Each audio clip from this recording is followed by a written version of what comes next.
নমস্কার, সাহিত্য চিরন্তন বাংলা অডিও স্টোরি চ্যানেলে আপনাদের সকলকে স্বাগত। সাহিত্য চিরন্তনের আজকের নিবেদন মনোরঞ্জন ভট্টাচার্যের লেখা ১৩ নম্বর বাড়ির রহস্য।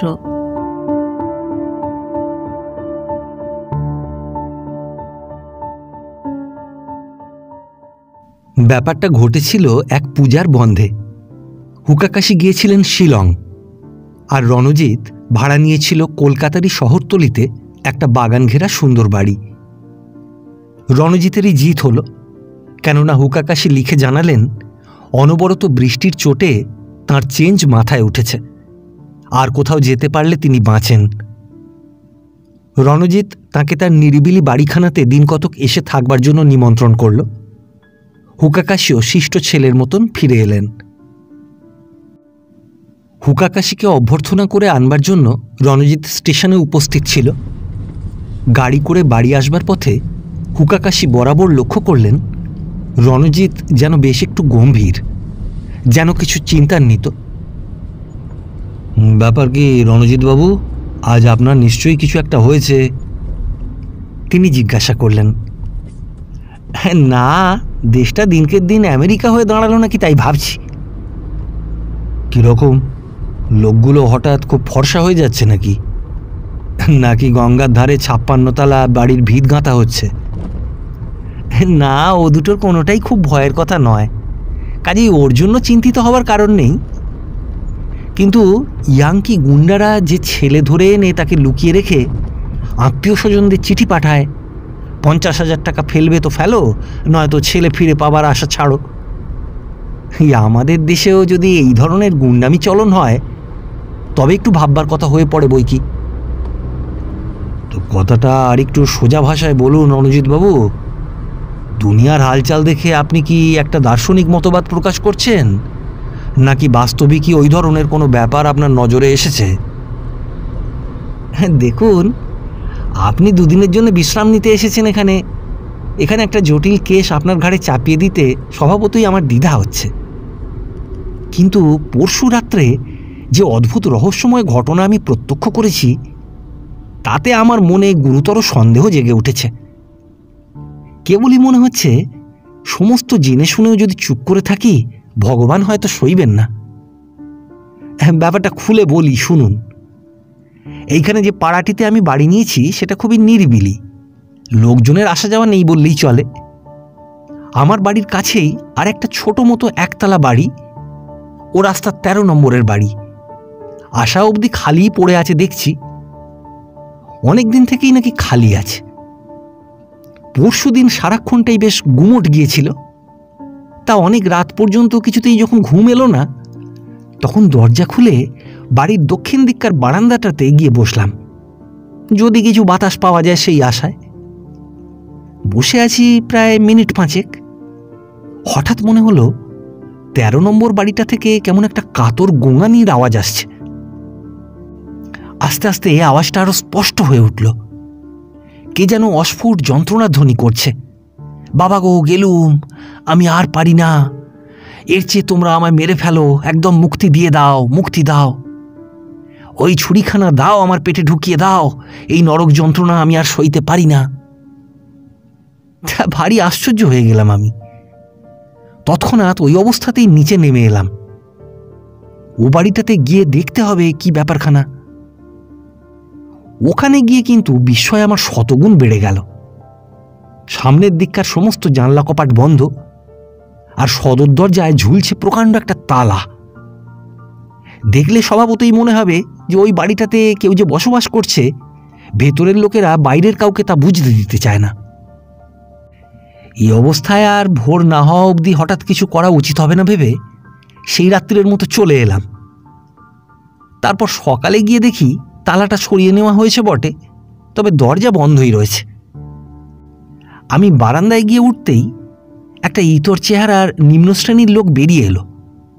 আমার পা থেকে মাথা অবধি বার ২-৩ ভালো করে দেখে নিয়ে হেঁড়ে গলায় জিজ্ঞাসা করলো, কি চাই এখানে? বললাম, তোমরা বুঝি এ বাড়িটাতে নতুন ভাড়াটে এসেছ? লোকটা ফের সন্দেহের চোখে আমার আপাদমস্তক দেখে নিয়ে বললে, এরপর কোনো কথাই যেন আমার মনে এলো না। কি বলে আলাপ আরম্ভ করা যায় ভাবছি, হঠাৎ লোকটা আমার মুখের উপরেই ঝপ করে দরজা বন্ধ করে দিল। ঠিক সেই মুহূর্তে আমারও মাথায় একটা বুদ্ধি খেলে গেল। ভেতরের লোকদের কোনো কথাবার্তা শোনা যায় কিনা একবার চেষ্টা করে দেখতে হবে। তৎক্ষণাৎ খুব ঘটা করে চটি জুতোর শব্দ শুনিয়ে শুনিয়ে সিঁড়ি দিয়ে নেমে এলাম।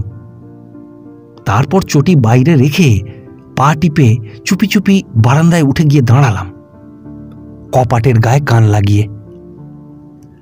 শোনা গেল কে একজন ফিসফিস করে অপর আরেকজনকে শাসাচ্ছে, হুঁশিয়ার, খুব হুঁশিয়ার, কেউ টের পেলে সব শুদ্ধ মারা পড়ব, শুধু আমি একা নই, তোরাও বাদ পড়বি না, ওই পেছনের দুয়ার।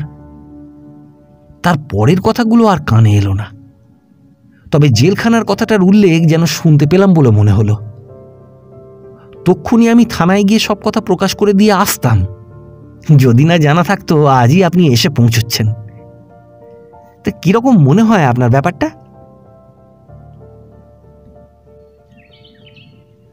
বিকালের দিকে বেলা 5টা নাগাদ রণজিৎকে সঙ্গে করে হুকাকাশি 13 নম্বরের বাড়িতে গিয়ে উপস্থিত হলেন। ফটক থেকে ছোট্ট একটা লাল সুরকির রাস্তা বাড়ির সামনে দিয়ে গোল হয়ে ঘুরে আবার ফটকের কাছে চলে এসেছে। সেটুকু পার হলেই বারান্দা। ওরা গিয়ে সেই বারান্দায় উঠতেই সকালবেলাকার সেই চাকরটা ভেতর থেকে বেরিয়ে এলো। তারপর সেই সকালবেলাকারই প্রশ্ন, কি চাই এখানে? কর্তা আছেন? আমরা এই পাড়ারই লোক, আলাপ পরিচয় করতে এসেছি। হুকাকাশি বললেন, এখন দেখা হবে না, তিনি ঘুমোচ্ছেন। রণজিৎ আর চোখে একবার হুকাকাশির দিকে চাইল। বোধহয় আশ্বিন মাসের বেলা 5টা যে ঘুমোবার পক্ষে খুব প্রশস্ত সময় নয়, সেই তথ্যটুকুই স্মরণ করিয়ে দিতে। কিন্তু চাকরটার ভাবভঙ্গি খুবই সংক্ষিপ্ত। দ্বিতীয়বার আর কোনো বাক্য ব্যয় না করে ও বেলার মতো এবেলাও ঝপ করে সে দরজা বন্ধ করে দিল। অগত্যা রণজিৎদের ফিরতে হলো। রাত তখন বোধ করি 12টা। সমস্ত শহর নিঝুমে অকাতরে ঘুমোচ্ছে। হঠাৎ হুকাকাশির শোবার ঘরে বার কত কড়া নাড়ার আওয়াজ হলো। কে? হুকাকাশি প্রশ্ন করলেন। এই আমি, রণজিৎ, এই শিগগির দোর খুলুন, খবর আছে। হুকাকাশি উঠে গিয়ে দরজা খুলে দিতে দিতে বললেন, হ্যাঁ খবর আমি জানি, মানে কাতরানি আর গোঙানির শব্দ আমারও কানে এসেছে। হ্যাঁ, তাহলে এখন আমাদের কি কর্তব্য? চুপটি করে শুয়ে থাকা, মানে ভোরের জন্য অপেক্ষা করা। পরদিন প্রাতকৃত্য চা পানাদি শেষ করে হুকাকাশি একবার দক্ষিণ দিকের বারান্দাটা ঘুরে এলেন। তারপর বললেন, চলে আসুন রণজিৎবাবু, কর্তা গোছের এক ব্যক্তি বারান্দার ওপরে সশরীরে দেখা দিয়েছেন। দেখা তো দিতেই হবে, কাল দুবার পাড়াপড়শিরা খোঁজ নিতে এসেছিল শুনেছে। এরপরেও দরজায় এঁটে বসে থাকলে যে নিজের থেকেই নিজের ওপর গুরুতর সন্দেহ ডেকে আনা হবে। আসুন, এই সুযোগে ওকে একটু নাড়া দিয়ে আসা যাক। খুব বেশিক্ষণ নাড়া দেওয়া কিন্তু সম্ভব হলো না।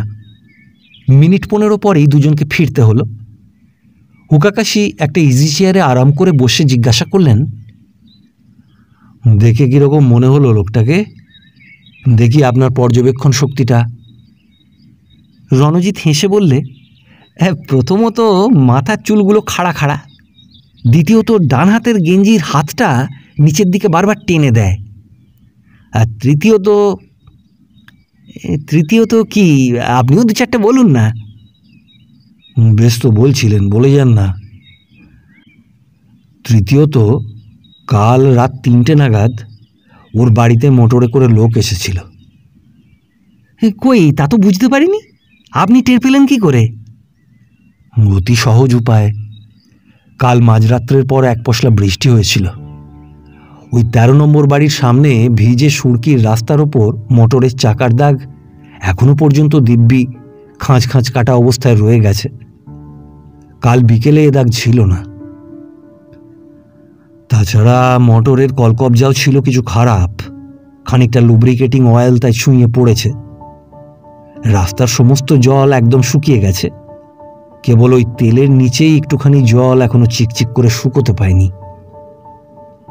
এর থেকেই স্পষ্ট বোঝা যাবে যে বৃষ্টি ধরার খুব পরে মোটর আসেনি। রণজিৎ খুব আশ্চর্য এবং বোধ করে একটু উত্তেজিত হয়ে উঠল। এই তবে তো প্রকাণ্ড একটা সুযোগ হারিয়েছি আমরা কাল রাত্রে। হুকাকাশি হেসে বললেন, ব্যস্ত হবেন না, মোটর পালিয়ে যাবে না। আজ রাত্রেও নিশ্চয়ই ওটা এসে হাজির হবে। আপনি শুধু একটা টর্চের ব্যবস্থা রাখবেন। দুপুরে খাওয়া দাওয়ার পর রণজিৎ হুকাকাশিকে এসে পাকড়াও করল। এই আপনার টেবিলের ওপর ৮০০ নুন এলো কোত্থেকে মিস্টার হুকাকাশি? ওই ১৩ নম্বর বাড়ির নুন। দেখবেন তরকারিতে চালিয়ে দেবেন না জানো। ১৩ নম্বর বাড়ির নুন এলো কি করে? ওই আজ সকালে যখন কর্তার সঙ্গে মোলাকাত করতে যাই, তখন সিঁড়ির নিচে ন্যাকড়ায় জড়ানো অবস্থায় ওইটুকু পাওয়া গেছে।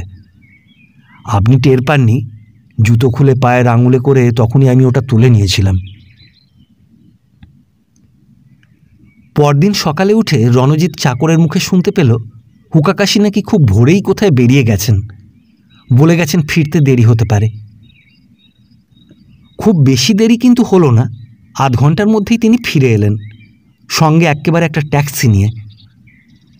চাকরকে তাড়াতাড়ি তার বিছানাপত্রগুলি তাতে তুলতে বলে রণজিতের উদ্দেশ্যে তিনি বললেন, আমায় মাফ করবেন রণজিৎবাবু, এই দিন কতকের জন্য একটা হোটেলে গিয়ে আমাকে উঠতেই হবে। তবে যত শিগগির সম্ভব ফিরে এসে আবার আপনার আতিথ্য গ্রহণ করব, কথা দিয়ে যাচ্ছি। হুকাকাশির নিষেধ ছিল, তাই রণজিতের হাজার ইচ্ছা সত্ত্বেও সেদিন আর তাঁর হোটেলে সে যায়নি। কিন্তু পরদিন দুপুরেই সে এসে উপস্থিত হলো। হুকাকাশি তখন বিশেষ মনোযোগের সঙ্গে একখানা টাইম টেবিলের পাতা উল্টাচ্ছিলেন। হোটেলের চারধারটা একবার দেখে নিয়ে রণজিৎ বলল, আপনার রুম অবশ্য মন্দ নয়, তবে আলো বাতাসের দিক থেকে দেখতে গেলে পাশের কামরাটা আরও ভালো। ওটা তো তালাবন্ধ দেখছি, কেউ আছে নাকি? কেন, উঠে আসতে ইচ্ছে হচ্ছে নাকি? থাকতে হবে কিন্তু চাটুজ্জে মাড়ুজ্জে অবস্থায়, কেননা ওতে থাকে একজন রাত্রির বাসিন্দে। রাত্রি 10টা থেকে ভোর 6টা তাঁর এলাকা। দিনের বেলাটা অবশ্য আপনার রাজত্ব চলতে পারে। বাস্তবিক কি দারুণ চাকরি বলুন তো, পাক্কা 15-16 ঘন্টা ডিউটি, তার উপর আবার একদিন লেট হলে চাকরি নিয়ে টানাটানি। দেখছি তো লেট হবার ভয় বেচারা কাল বেগনে হয়ে গিয়েছিল, চাকরির এমন মোহ। ও ভালো কথা, আমি আজ একটু বাইরে যাচ্ছি। কম্বৌলির নাম শুনেছেন তো? সেইখানে। খুব বেশি দূর নয়, নৈহাটি থেকে মাত্র মাইল 2। চলুন না আমার সঙ্গে, আপনার তো ইতিহাসে খুব ইন্টারেস্ট। কম্বৌলির মিউজিয়ামটা ওই ফাঁকে দেখে আসতে পারবেন। রণজিতের একেবারেই আপত্তি ছিল না। বেলা 2টোর গাড়িতে দুজনে রওনা হয়ে পড়লেন। কম্বৌলিতে পৌঁছে ওঁরা উঠলেন ডাক বাংলোয়। রণজিৎকে খানিকটা বিশ্রাম করে নিতে অনুরোধ করে প্রায় সঙ্গে সঙ্গেই হুকাকাশি বেরিয়ে পড়লেন। তার কতকগুলো জরুরি কাজ আছে, সেগুলো সেরে ঘণ্টা তিনেকের মধ্যেই তিনি ফেরবার চেষ্টা করবেন। কাল বরং সুবিধা মতো এক ফাঁকে কোনো সময় মিউজিয়ামটা দেখে আসা যাবে। যথাসময়ে ডাকবাংলোয় ফিরে এসে হুকাকাশি দেখলেন রণজিৎ দোকান থেকে একরাশ খাবার আনিয়ে অধীরভাবে অপেক্ষা করছে। হুকাকাশিকে ফিরতে দেখেই সে প্রশ্ন করে উঠল, কদ্দূর কি করে এলেন? রসুন অত ব্যস্ত হলে কি চলে? আরও দিন দুয়েক আমাদের এখানে অপেক্ষা করতে হবে বলে মনে হচ্ছে। কিন্তু আপনার মিউজিয়াম দেখবার মতলব বোধহয় ছাড়তে হলো। ওতে নাকি কর্তৃপক্ষের অনুমতি চাই, পাস চাই, অনেক কিছু ভজকট সম্প্রতি হয়েছে। আমাদের এখানে চেনেই বা কে, আর পাসই বা দিচ্ছে কে? কিন্তু রণজিতের বরাত ভালোই বলতে হবে, কেননা প্রায় বিনা ঝঞ্ঝাটেই মিউজিয়াম দেখার অনুমতি মিলে গেল। রণজিৎ পরমানন্দে হুকাকাশির সঙ্গে মিউজিয়াম দেখতে রওনা হয়ে পড়ল। পুঙ্খানুপুঙ্খভাবে সমস্ত দেখে সিঁড়ি দিয়ে তাঁরা নামছিলেন। রণজিৎ বলল, চমৎকার সংগ্রহ, ব্যবস্থাও ভালো। আর হবে না, অতগুলো কর্মচারী অনবরত খাটছে। তা আপনি দাঁড়িয়ে কার সঙ্গে আলাপ করছিলেন? ওই বুঝি মিউজিয়ামের কিউরেটর? না, কিউরেটর উনি নন, অন্য 5 জনের মতো উনিও একজন সাধারণ কর্মচারী। লোকটির জ্ঞান পিপাসা দেখে একটু আলাপ করতে ইচ্ছা হলো। দেখুন, ওর টেবিলের ওপর কতগুলি বই পড়ে। হ্যাঁ, যা বলেছেন, সংগ্রহ চমৎকারই বটে, তবে আর দিন 5-7 আগে এলে আরও ভালো হতো, কেননা একটা স্পেশাল এক্সিবিশন ছিল, সেটা এখন বন্ধ করে দেওয়া হয়েছে। তাই নাকি? কে বললে? কি আর বলবে, এই দেখুন না। হুকাকাশি সিঁড়ির পাশে একখানা ছাপানো বিজ্ঞাপন আঙুল দিয়ে দেখিয়ে দিলেন। নির্দিষ্ট দিনের আগেই বন্ধ হয়ে গেছে। কথা বলতে বলতে দুজনে রাস্তায় নেমে এসেছিলেন। হুকাকাশি বললেন, আপনি এবার ডাকবাংলোর দিকে এগোন। কাজকর্ম আমার যা কিছু বাকি আছে সব চুকিয়ে আমিও এসে জুটছি। আজকেই আমরা ফিরে যেতে পারবো আশা করি। বাস্তবিকই সেদিনই তারা কম্বৌলি ছেড়ে ফের কলকাতায় ফিরে এলেন। অবশ্য রণজিতের বাড়িতে নয়, হুকাকাশির হোটেলে। ফটক পার হয়ে ভেতরে ঢুকতেই হোটেলের ম্যানেজার হুকাকাশির কাছে ছুটে এলেন। এইমাত্র আপনাকে টেলিফোন করেছিল, তিনি বললেন। কোত্থেকে? এই মেডিকেল কলেজ হাসপাতাল থেকে। কথা বলতে বলতে তাঁরা হোটেলের আপিস কামরায় প্রবেশ করলেন। হুকাকাশি তাড়াতাড়ি টেলিফোনের হাতলটা তুলে নিয়ে অটোমেটিক নম্বর ঘুরিয়ে বললেন, হ্যালো, মেডিকেল কলেজ হসপিটাল, আমি হুকাকাশি। ও, আপনি দারোগাবাবু? কি খবর? এক্স রে হয়ে গেছে? হ্যাঁ হ্যাঁ, জানি জানি জানি, 1 ছড়া মালা তো। ওটা খাঁটি মুক্তোর, দাম কমসে কম 50,000 টাকা। হুকাকাশি হেসে রিসিভারটা রেখে দিলেন।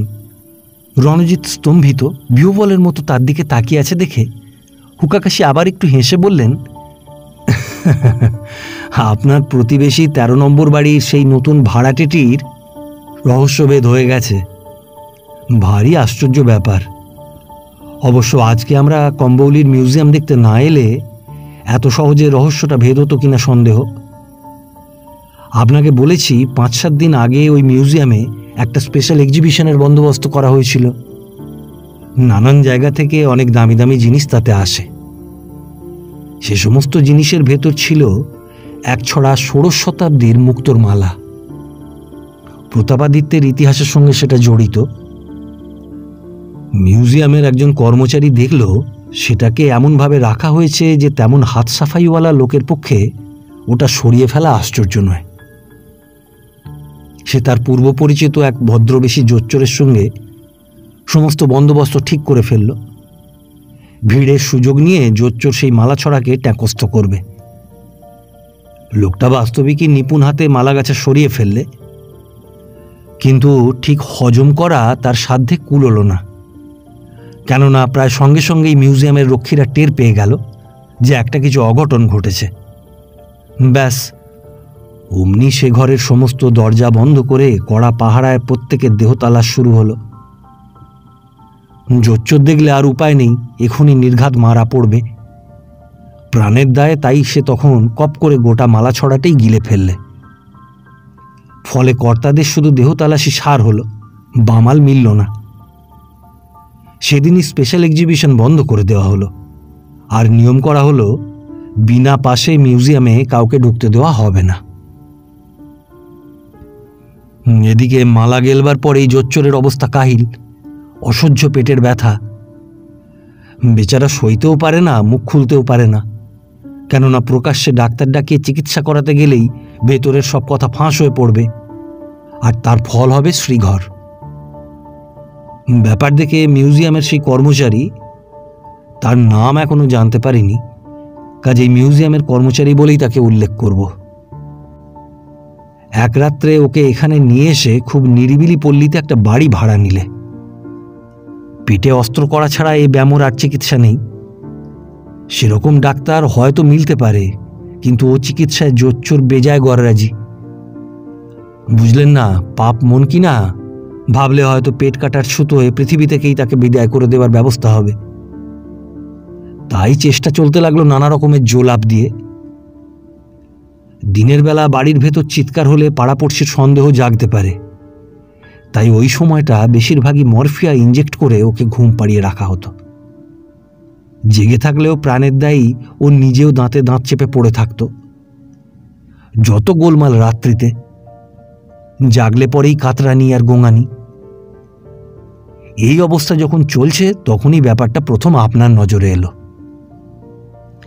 এখন প্রশ্ন হচ্ছে, ব্যাপারটা আমি টের পেলাম কি করে? বলছি শুনুন। আপনার ধারণা হয়েছিল হয়তো আমেরিকার অনুকরণে কোনো লোককে বন্দি করে রাখা হয়েছে, মুক্তিপণ দিলে তবে তাকে ছেড়ে দেওয়া হবে। ন্যায়শাস্ত্রের যুক্তিতে কিন্তু আপনার ও থিওরি টিকল না। প্রথমত, বন্দি যদি কাউকে করা হয় তবে তো তার আত্মীয় স্বজনের কাছ থেকে টাকা আদায়ের জন্যই। বন্দির ওপর কেন ওরা মারধর করতে যাবে? বরং তাকে ভুলিয়ে ভালিয়ে রাখাই স্বাভাবিক, ভবিষ্যতে যাতে তার কোনো আক্রোশ না থাকে। তার চাইতেও বড় যুক্তি এই যে বাস্তবিকই অত্যাচার অথবা মারধর তারা যদি করেই থাকতো তো আমরা, অর্থাৎ আমি আর আপনি, দুবার ও বাড়ি যাবার পরেই তো তা বন্ধ হয়ে যেত। ইচ্ছে করে কে কবে পাড়াপড়শির সন্দেহ জাগাতে চায় বলুন? না, অত বোকা ওরা নয়। সেরকম মতলব থাকলে অন্যত্র কোথাও সরে পড়তো নিশ্চয়ই। গোলমাল যেটা হয়েছে সেটা ওদের ইচ্ছাকৃত নয়, চেষ্টা করেও সেটা বন্ধ করা সম্ভব হয়নি। বোঝা গেল রহস্যটা অন্য ধরনের। কি ধরনের রহস্য তাও যে একটু আঁচ করতে পারলাম না তা নয়। সেদিন বাড়ির কর্তার সঙ্গে আলাপ পরিচয়ের কথাটা মনে আছে? লোকটা যে ক্রমাগত গেঞ্জির ডান হাতাটা নিচের দিকে টেনে দিচ্ছিল, ওটা কোনো মুদ্রা দোষ নয়। ইঞ্জেকশনের দরুন হাতের খানিকটা জায়গা ফুলে ঢিবির মতো হয়ে উঠেছিল, সেইটাকেই ঢাকবার চেষ্টা। হাতের অবস্থা দেখে আর নুনের পুঁটুলিটা পেয়ে যাওয়ার পর ওই লোকটাকে যে ইঞ্জেকশন দেওয়া হচ্ছে তা বুঝতে পারলাম। সমস্ত দিন দোতলা থেকে ওই বাড়িটার চারিদিকে আমরা নজর রেখেছি, কাউকে ঢুকতে দেখিনি। তবে ডাক্তার এলো কখন? বুঝলাম গভীর রাত্রের ওই মোটরখানা আর কিছু নয়, ডাক্তার আমদানির ব্যবস্থা। ব্যাপারটা কেমন আগাগোড়া গোপন রাখবার চেষ্টা হচ্ছে দেখছেন তো। খুব গোপনে তার চিকিৎসা চলছে। কি অসুখ তা তারা কাউকে জানতে দিতে রাজি নয়, কেননা তাতে নাকি তাদের জেল পর্যন্ত হয়ে যেতে পারে। ডাক্তার যখন চিকিৎসা শুরু করেছে আর রোগীর অবস্থার যখন উন্নতি হয়নি, ব্যথা চাপবার চেষ্টা তার মুখ দেখেই বোঝা যাচ্ছিল। তখন ডাক্তারকে যে ফের আসতে হবে তা বুঝতে কষ্ট হলো না। বাস্তবিকই গভীর রাত্রে আবার মোটর এলো, সমস্ত আলো নিভিয়ে দিয়ে খুব ধীরে ধীরে। আমিও নিচে নেমে রাস্তার ধারে একটা গাছের আড়ালে দাঁড়ালাম। তারপর খানিক বাদে মোটর ফিরে যেতেই পেছন থেকে টর্চের আলো ফেলে গাড়ির নম্বরটা দেখে নিলাম। ডাক্তারের পাশে গাড়িতে আর একজন লোক বসেছিল। গাড়ির নম্বরটা যে আসল নম্বর তাতে ভুল ছিল না, কেননা নকল নম্বর হলে পেছনের আলো নেভানো থাকতো না। পরদিন সকালে বেরিয়ে মোটর রেজিস্টার ঘাঁটতেই দেখা গেল ওখানে ওই হোটেলের গাড়ি। সেদিনই সকালবেলা আমার হোটেলে উঠে আসতে দেখে আপনি খুব আশ্চর্য হয়ে গেছিলেন না? হোটেলের যে রুমটা আপনার খুব পছন্দসই হয়েছিল, আমারও প্রথম নজর পড়েছিল সেইটারই ওপর। এবং যে জবাব আপনাকে দিয়েছি সেটাও ম্যানেজারেরই দেওয়া জবাব। জবাবটা আমারও খুব আশ্চর্য বলে মনে হলো। সকাল 6টা থেকে রাত 10টা পর্যন্ত বাইরে বাইরে লোকটা করে কি? আপিসে আর এতক্ষণ কিছু খাটায় না। কথা বলতে বলতে ম্যানেজারের সঙ্গে আমি নিচে এলাম। হঠাৎ ম্যানেজার বলে উঠলেন, এ কি, ও ঘরের ভদ্রলোক যে আজ এরই মধ্যে ফিরে আসছেন? এই তো সবে বেরিয়ে গেলেন। তাকিয়ে দেখি একটি লোক স্টেশনের কুলির হাতে সুটকেস চাপিয়ে হোটেলের দিকে এগুচ্ছে। খুব ব্যস্ত সমস্ত ভাব তার চোখে মুখে। ম্যানেজারের সামনে এসেই সে বললে, মোটরখানা আরেকবার চাই ম্যানেজার বাবু, না হলেই নয়, বিশেষ দরকার। ম্যানেজারের অবশ্য গাড়ি দিতে কোনো আপত্তি ছিল না, বিল বেশি উঠলে তাঁর আর ক্ষতি কি। কিন্তু ড্রাইভারের আপত্তি দেখা দিল। এই রাত্রিরে এসে গাড়ি চালিয়ে এলো আবার এক্ষুনি।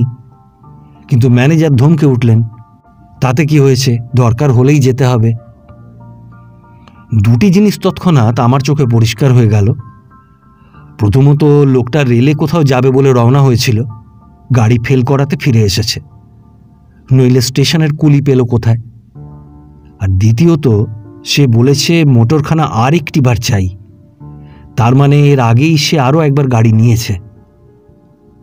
ড্রাইভার বলছে এর আগেই তাকে বার হতে হয়েছিল রাত্রিরে। এ থেকে আন্দাজ করতে মোটেই কষ্ট হলো না যে আগের দিনে 13 নম্বর বাড়িতে মোটরে যে দুটি লোক এসেছিল, এই লোকটি হচ্ছে তাদেরই একজন। কিন্তু কোনজন, ডাক্তার না তার সহযাত্রীটি? যাই হোক, সম্প্রতি লোকটা কোথায় যাচ্ছে তা জানা এরপর কঠিন হবে না, কেননা ড্রাইভার এখন থেকেই যখন আপত্তি জানাচ্ছে, তখন সে ফিরে এলেই ফের তাকে গাড়ি বার করতে বলা যাবে। নিশ্চয়ই সে তখন প্রবল আপত্তি জানিয়ে বলবে যে এইমাত্র এত দূর থেকে সে ঘুরে এলো, এখন আর কোথাও যাওয়া সম্ভব নয়। তখন কোথায় গিয়েছিলে এই প্রশ্ন করলেই জায়গাটার নাম বেরিয়ে পড়বে। ঠিক সেই মতলব অনুযায়ী কাজ করা গেল। ড্রাইভার জানালো বাবুটিকে সে নৈহাটিতে রেখে এসেছে।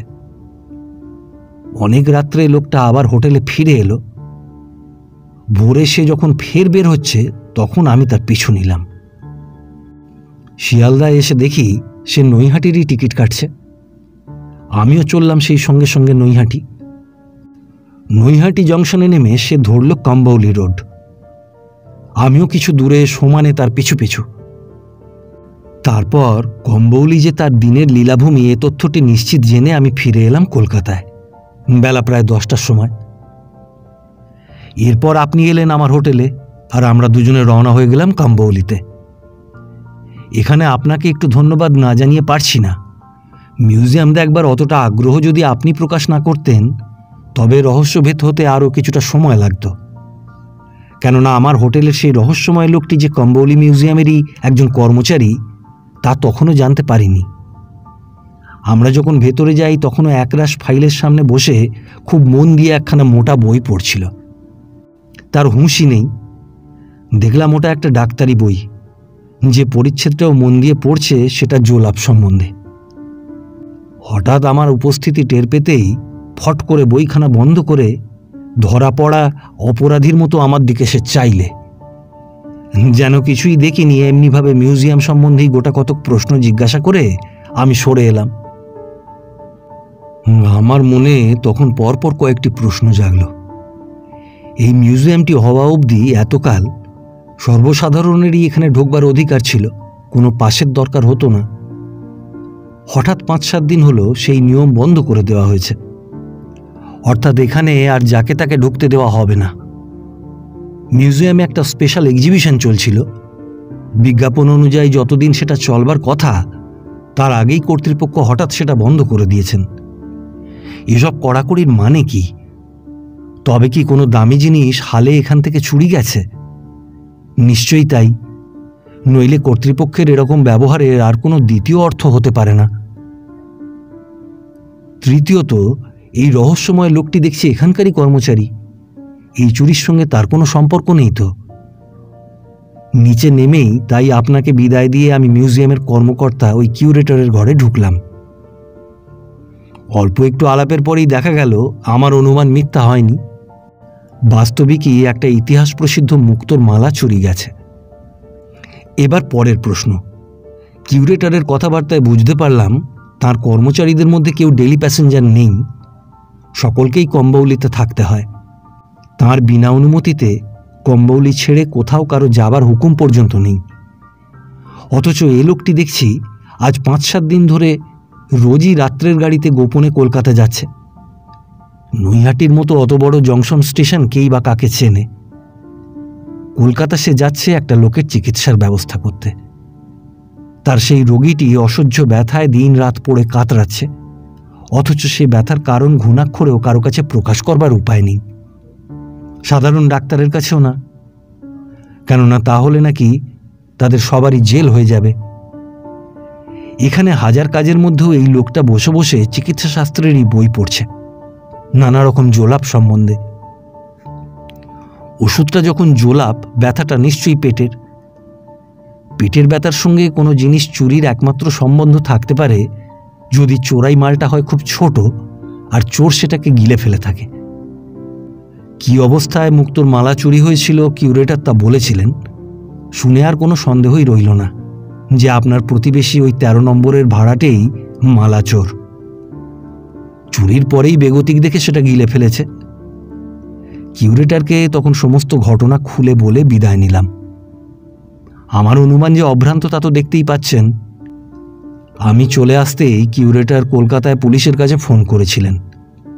তারা লোকটাকে মেডিকেল কলেজে ধরে নিয়ে গেছে, আর সেখানে এক্স-রে করতেই ওর পেটের ভেতর মুক্তোর মালাটির সন্ধান মিলে গেছে।